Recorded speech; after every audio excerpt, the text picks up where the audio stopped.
Vous achetez de l'or ou de l'argent physique pour vous protéger, vous voulez une assurance contre les crises, une valeur refuge tangible en dehors du système bancaire et numérique, c'est la démarche logique de tout investisseur prudent. Mais il y a un problème dont presque personne ne parle, un angle mort colossal dans votre sécurité.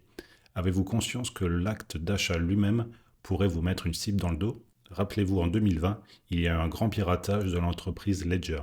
Ledger, c'est un fabricant de portefeuilles pour crypto-monnaies.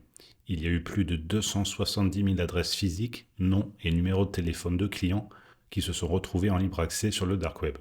Des hackers ont piraté la base de données de l'entreprise.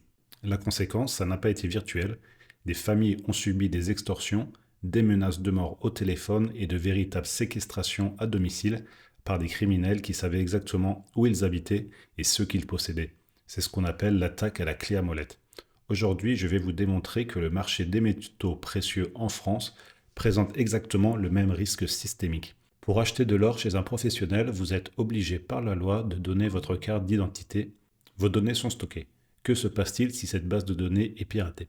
Dans cette vidéo, nous allons regarder la réalité en face, analyser ce risque de piratage et surtout, je vais vous donner 4 stratégies concrètes de sécurité opérationnelle pour protéger votre famille et votre patrimoine. On commence par la loi, le KYC et le risque cyber. Commençons par les faits. En France, il est totalement impossible d'acheter légalement de l'or ou de l'argent d'investissement chez un professionnel de manière anonyme. Beaucoup d'acheteurs débutants s'offusquent quand la boutique leur demande de scanner leur carte d'identité. Pourtant, la boutique ne le fait pas par curiosité, elle applique la loi à la lettre. C'est ce qu'on appelle le KYC. En anglais, Know Your Customer, c'est la connaissance du client. Le Code monétaire et financier impose aux professionnels de vérifier votre identité pour lutter contre le blanchiment d'argent et le financement du terrorisme. C'est la LCB-FT. De plus, depuis 2011, l'achat de métaux précieux en argent liquide est strictement interdit en France. Vous devez payer par carte bancaire ou par virement. La boutique doit donc s'assurer que le nom sur la pièce d'identité correspond bien au nom sur le moyen de paiement. Enfin, cette traçabilité est requise par l'administration fiscale pour calculer vos impôts lors de la revente, la fameuse TMP ou TPV. Les boutiques sont donc obligées de conserver une copie de cette carte d'identité, votre adresse, votre email et votre numéro de téléphone et le détail exact de ce que vous avez acheté, et elles doivent garder ces données entre 5 et 10 ans. Le problème, bien entendu, ne vient pas des boutiques, ils font que appliquer la loi. Les revendeurs sérieux font de leur mieux pour sécuriser leurs serveurs en respectant le RGPD, mais le problème vient d'une règle absolue en cybersécurité, c'est qu'aucune base de données n'est inviolable. Aujourd'hui, les gangs de hackers internationaux ne braquent plus des banques avec des armes. Ils attaquent les serveurs des entreprises avec des ransomware. Si un site de vente d'or en ligne se fait pirater, les cybercriminels mettent la main sur un trésor inestimable. Une carte géographique précise de milliers de foyers français qui détiennent des dizaines, voire des centaines de milliers d'euros d'or physique chez eux. Et ces hackers ne vont pas venir chez vous eux-mêmes, ils vont revendre ce fichier sur le dark web à des réseaux criminels spécialisés dans le cambriolage et le homejacking. Pourquoi ce scénario est-il encore plus dangereux avec l'or qu'avec le Bitcoin? Lorsqu'un criminel débarque chez vous pour voler de la crypto-monnaie, c'est compliqué. Il doit vous forcer à allumer votre ordinateur, taper votre mot de passe ou votre clé, initier un transfert sur la blockchain qui peut prendre du temps et qui est traçable de portefeuille en portefeuille. S'il n'y arrive pas techniquement ou si vous faites une erreur de code sous le stress, il repart avec rien. Avec l'or, c'est archaïque, brut et beaucoup plus simple. L'or que vous possédez chez vous ne laisse aucune trace numérique une fois volé. Il est dans un coffre ou dans une boîte cachée, ils vont juste le prendre, ils le fondent le soir même et le revendent sur le marché noir dès le lendemain. La liquidité de l'or est son plus grand avantage, mais c'est aussi ce qui en fait la cible numéro 1.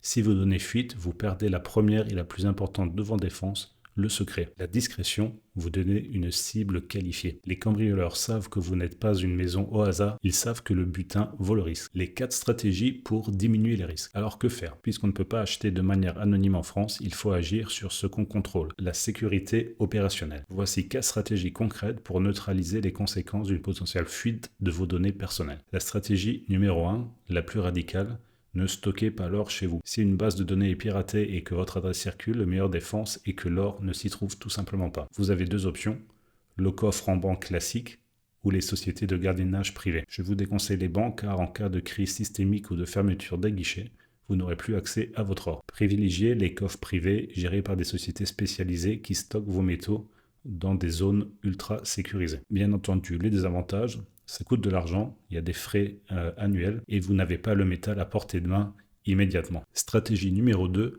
la dissociation de l'adresse. Si vous tenez absolument à conserver votre or vous-même, vous devez séparer votre adresse légale de votre adresse de stockage. La pire erreur à faire, c'est de commander 5000 € d'or sur Internet et de vous les faire livrer chez vous par un transporteur. Non seulement la boutique à votre adresse, mais la société de transport aussi. La Poste, UPS, DHL, c'est une multiplication des bases de données, donc des risques de fuite. La solution, allez acheter au comptoir en agence physique. Si vous avez la possibilité d'avoir un justificatif de domicile qui n'est pas à votre résidence principale, utilisez-le.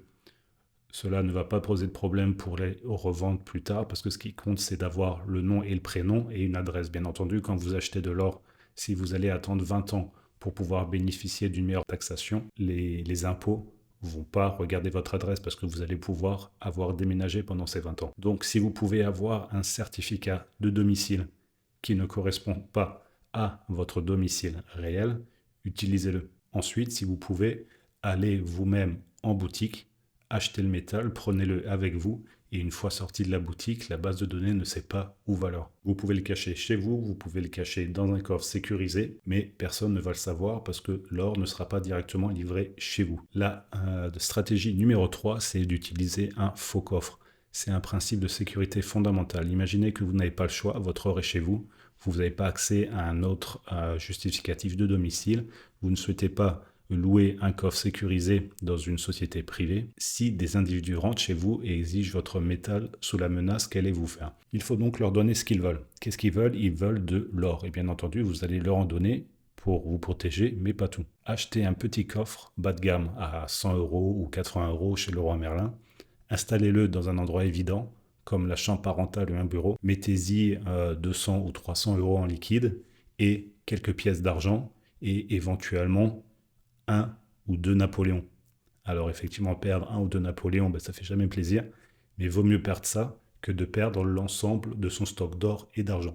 Si on vous braque, vous ouvrez ce coffre en tremblant un petit peu, vous jouez le jeu, les agresseurs prendront ce butin en pensant avoir réussi leur coup et partiront rapidement car le temps joue contre eux et ils sont bien au courant. Et la stratégie numéro 4, c'est le nettoyage numérique RGPD. Faites valoir vos droits numériques avec le nettoyage RGPD. Comme nous l'avons vu, la loi LCB-FT oblige les vendeurs d'or à conserver vos documents d'identité pendant au moins 5 ans, parfois 10 ans pour la comptabilité, mais pas un jour de plus. Le règlement général sur la protection des données, RGPD, est de votre côté une fois ce délai dépassé. Prenez le contrôle. Quand vous achetez, notez immédiatement dans votre calendrier à 5 ans et 10 ans la suppression des données de cette boutique. Une fois le délai légal expiré, envoyez un email au responsable des données de la boutique. Exigez la suppression définitive et totale de votre carte d'identité, de votre adresse et de votre historique. Moins vous partagez vos données, moins vous avez de chances d'être piraté et que votre adresse soit divulguée. Ensuite, je vous conseille également d'utiliser une adresse email dédiée par boutique sans mention de votre nom. Si vous appelez Robert Martin, n'utilisez pas robertmartin@gmail.fr parce qu'une personne qui va juste pirater robertmartin@gmail.fr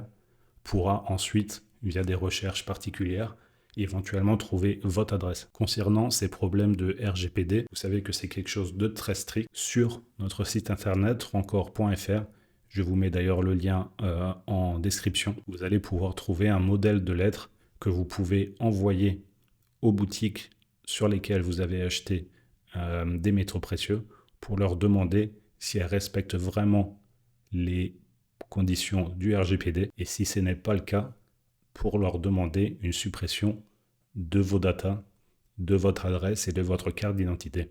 Donc allez sur le site, prenez le template ou la lettre prête à être envoyée pour les boutiques et envoyez-les aux boutiques. D'ailleurs, moi je l'ai fait moi-même, je l'ai envoyé à 4 boutiques, j'attends les réponses et je publierai les réponses sur le site internet encore.fr sur l'article une fois qu'ils m'auront répondu. Donc en conclusion, acheter de l'or en France implique de se plier aux règles de l'État. Vous ne pouvez pas empêcher l'enregistrement de votre identité, c'est une contrainte incontournable du marché professionnel. Cependant, vous n'êtes pas des victimes impuissantes. En appliquant une bonne hygiène numérique, en compartimentant vos adresses de livraison et de stockage et en mettant en place des systèmes de l'heure chez vous, vous réduisez le risque physique à presque zéro. Souvenez-vous également de ne jamais parler de votre or. C'est la première règle absolue. La discrétion est votre armure. Et le dernier point que je voulais aborder, l'achat à des particuliers. Effectivement, si vous achetez à des particuliers, là vous pouvez théoriquement tout acheter en liquide, sans trace. Mais est-ce que prendre le risque d'acheter à un particulier vaut vraiment le coup en prenant en compte tous les problèmes de faux? À vous de voir, et également vous allez vous poser des problèmes de fiscalité ensuite. Donc voilà, dites-moi ce que vous en pensez. Bien sûr, ne divulguez pas trop d'informations sur vos techniques de sécurité.